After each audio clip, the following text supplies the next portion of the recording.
हरियाणा में सरकार के खिलाफ कथित माहौल के बाद भी कांग्रेस की बुरी तरह हार हुई और पार्टी सरकार बनाने से चूक गई। हरियाणा में कांग्रेस क्यों हारी, इसके कई वजह सामने आने लगी है। प्रदेश में गुटबाजी भी हार की बड़ी वजह रही। हरियाणा विधानसभा चुनाव में मिली हार से कांग्रेस को बहुत तगड़ा झटका लगा है। कांग्रेस को इस हार का अंदेशा नहीं था। परिणाम से पहले कांग्रेस अपनी जीत को लेकर पूरी तरह से आश्वस्त थी। यहाँ तक कि नेताओं और कार्यकर्ताओं ने जश्न की तैयारी भी कर ली थी, लेकिन नतीजों ने ऐसा उलटफेर किया कि सब बेमानी हो गया। इस बीच पार्टी के दिग्गज नेता और राज्यसभा सांसद रणदीप सिंह सुरजेवाला ने एआईसीसी के महासचिव पद से इस्तीफा देने की पेशकश की है। सुरजेवाला का मानना है कि जो नियम कानून उदयपुर चिंतन शिविर में बने, जिस पर रायपुर अधिवेशन में सोनिया गांधी, राहुल गांधी और प्रियंका गांधी वाड्रा की मौजूदगी में मुहर लगी, उसी को स्वीकार करते हुए सुरजेवाला ने जवाबदेही और जिम्मेदारी का सवाल उठाते हुए इस्तीफा फेंकने की पेशकश की है। उनका कहना है कि 5 साल महासचिव रहने के बाद बदलाव पर मुहर लगी थी,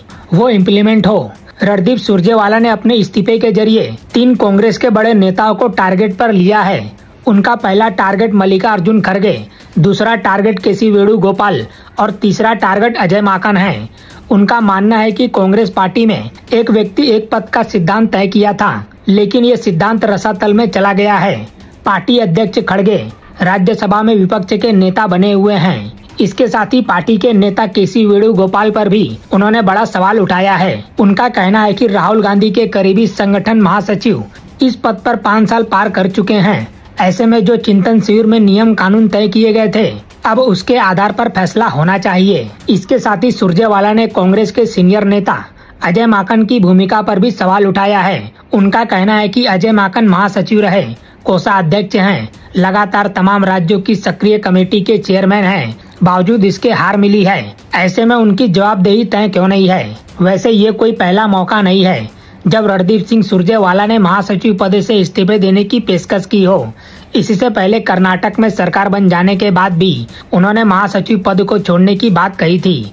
उस दौरान उन्होंने हरियाणा में फोकस करने का हवाला दिया था।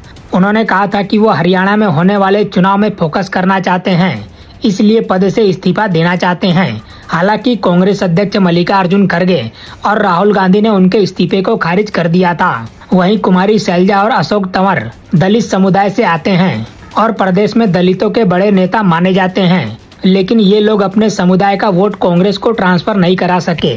फिलहाल इस खबर में इतना ही। बाकी अपडेट के लिए बने रहिए लाइव टीवी न्यूज के साथ।